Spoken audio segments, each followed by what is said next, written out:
আজকের ভিডিও শুরু করা যাক। আজকের ভিডিও নিরামিষ রান্নাবান্না, নীল পূজার আগের দিনের খাওয়া দাওয়া। উচ্ছা দিয়ে, আলু দিয়ে, বেগুন দিয়ে চচ্চড়ি।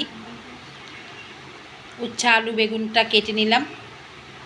এরপরে আমি চলে যাব উচ্ছা মশলা করতে।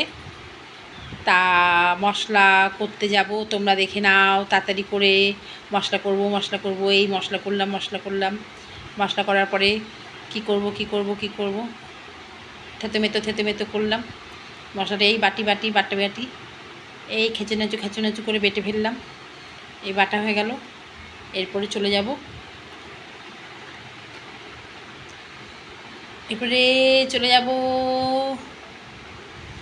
ডালের দিকে। ডাল সেদ্ধ হয়ে গেছে।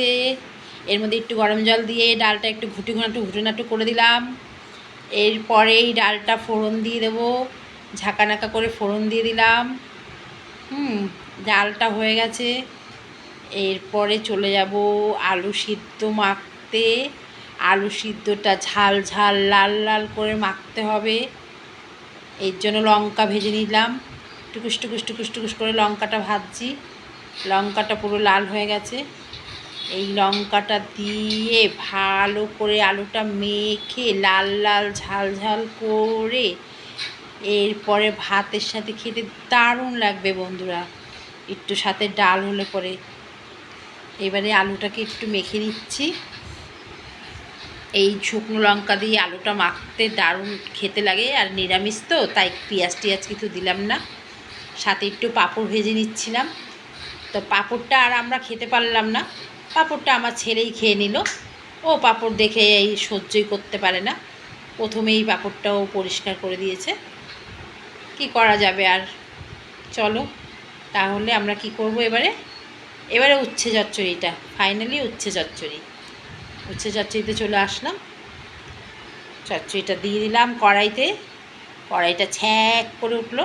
আমি তো চমকেই গেলাম, এত জোরে ছ্যাঁক করলো। এই নুন দিয়ে একটু চাপা দিয়ে দিলাম।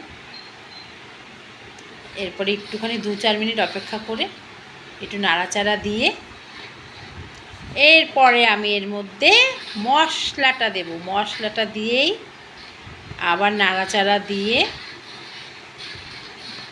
টুকুস করে একটু হলুদ দিয়ে দিলাম। উচ্ছে চচ্চড়িটা খেতে ভালোই হয়েছিল। খাওয়াটাও দেখাচ্ছি। এই নাড়াচাড়া দিলাম। নাড়াচাড়া দিতে আছি। এই হয়ে এসছে। এই নাড়বো, এই ঢালবো, এই এখনই ঢালবো। এই ঢেলে ফেললাম তরকারিটা, চচ্চড়িটা থালার মধ্যে। এরপরে চলে যাব সোজা খাওয়ার ঘরে। সকাল থেকে খাইনি, পেটের মধ্যে ইঁদুর ছোটাছুটি করছে। কখন খাবো এরকম একটা ভাব।